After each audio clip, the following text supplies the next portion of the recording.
Hi, my name is Lauren Rothvenu. I am the founder and CEO of 3R Water, and inventor of the Follow the Drop mobile application. Oh, sorry. Our leadership team has over 20 years experience in both the water sector and software development space. We came together to develop climate change adaptation tools to build water resiliency and security. But to do so, we looked back into our history, where Hawaiians and indigenous peoples worldwide valued water at their highest value, and importantly, designed sophisticated water management systems that heavily relied on natural systems to both sustain water quality and quantity. In Hawaii, to have a lot of water was to have vai, which was a symbol of wealth. However, as natural systems have been in decline and there's been an increase in urbanization, water is now often more considered a liability rather than a high-valued resource. Stormwater runoff is now the leading cause of pollution in our waterways and flooding. Worldwide, over 21 million people are affected annually. In the United States alone, it costs roughly $6 billion for flood-related repairs. And this excludes the trillions of dollars of both indirect and direct costs associated with stormwater pollution. So to address this, cities in over 9 countries are beginning to implement what are called stormwater utilities. A stormwater utility, in essence, imposes a fee on a property owner based on their stormwater runoff contribution, and importantly incentivizes green infrastructure practices such as rain gardens or rainwater harvesting to basically minimize the stormwater runoff by repairing the natural hydrology.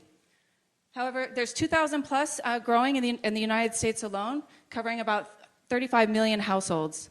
However, there's been an educational gap between these stormwater utilities and their customer base, as well as a lack of technological tools for these stormwater utilities to really address stormwater in a meaningful way.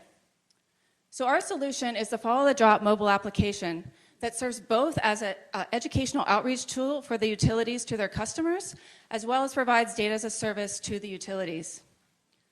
As an educational outreach tool, Follow the Drop helps a property owner identify where and how much stormwater is being generated on their property, and importantly gives them the ideal size rainwater harvesting tank or rain garden and shows the potential for that stormwater reduction.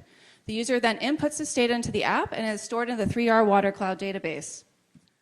This then allows Follow the Drop to offer data as a service to these stormwater utilities, whereby through our data management and analytics, we can, the utility can view all of their customers' data and be able to monitor where and how much stormwater is occurring, as well as green infrastructure projects in the community. Importantly, this also then allows Follow the Drop to support the utility to distribute rebates to qualifying projects, and even more importantly, get these projects installed throughout their customer base. So together, all these services make Follow the Drop highly unique and triples the value of our product. So our customer base are water and stormwater utilities. Our revenue model is such that it's a set term subscription based on the number of properties within that utility's jurisdiction. We are looking at an estimated $1 per month per utility customer as our unit price, and this is approximately less than 5% of the average total stormwater monthly bill in the United States. Our annual average contract size we're estimating to be around $3 million per year. So to date, we have raised over $100,000 to develop the mobile application, and we piloted it in 5 schools. We're currently in dialogue with the City and County of Honolulu, who are currently right now developing Hawaii's first stormwater utility.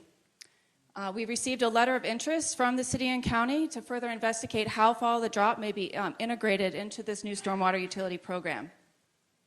We are currently seeking to raise $250,000 to undergo a pilot for the city, which would give us working capital over the 12-month pilot period and enable us to scale to the entire island and beyond.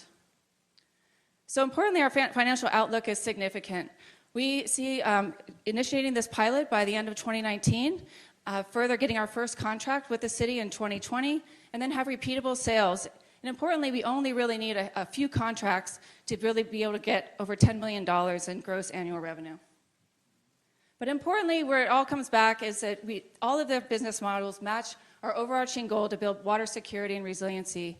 If all 256 households in Honolulu were to implement green infrastructure, this would equate to 6 trillion gallons of stormwater being captured, and that's equivalent to the daily water supply of 168 million people. So we hope that you can join us to help meet our goal to build resilient communities and have vai for generations to come. Mahalo.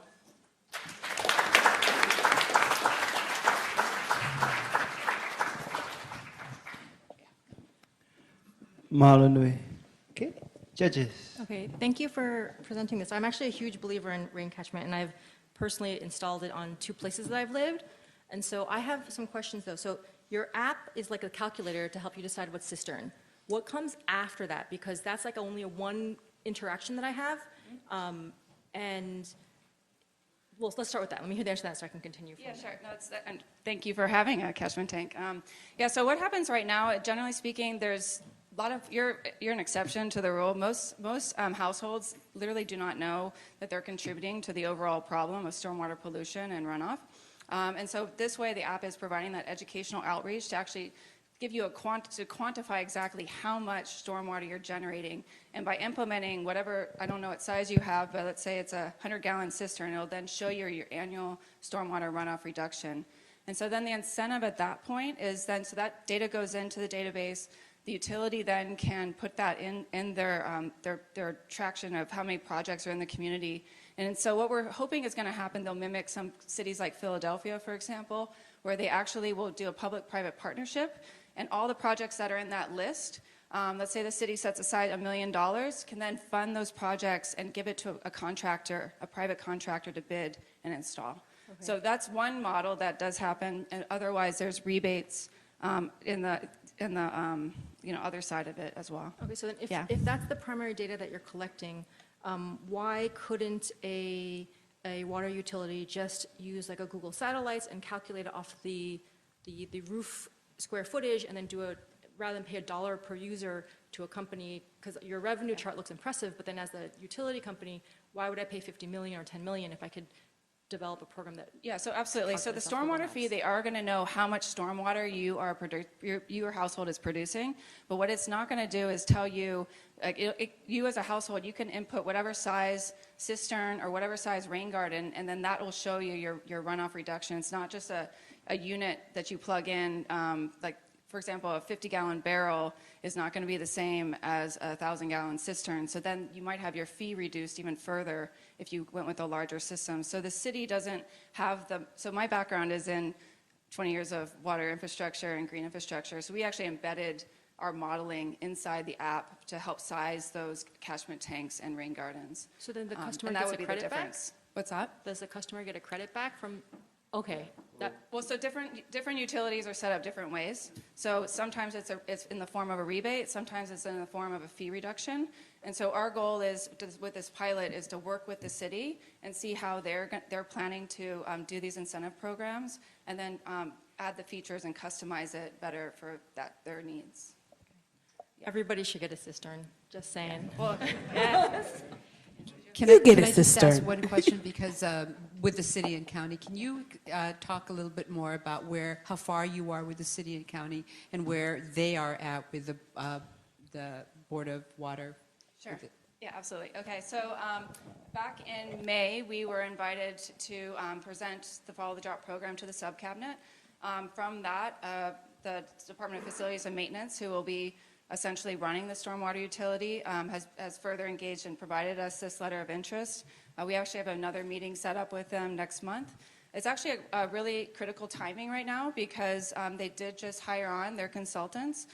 They have 2 consultants. One's going to be doing the fee structure, and one consultant is going to be going out to the neighborhood boards to basically outreach what's going to be happening. So importantly, if they engage Follow the Drop at this early stage, they can take it into the neighborhood boards.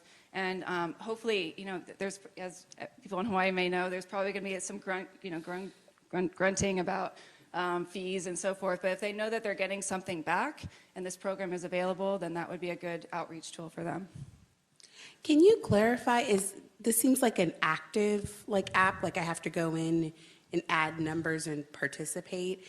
Have you considered, we're investors in it's an energy saving, blah, blah, blah, and it's a passive thing, and the only active part of it is they'll give you alerts to turn off your power at a certain time, right? Your appliances.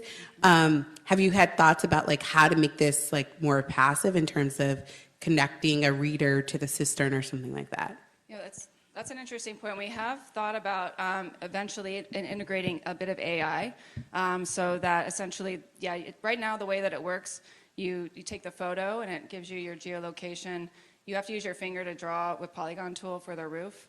It has all the Hawaii rainfall data embedded in it right now, so that geolocation actually tells you your annual rainfall.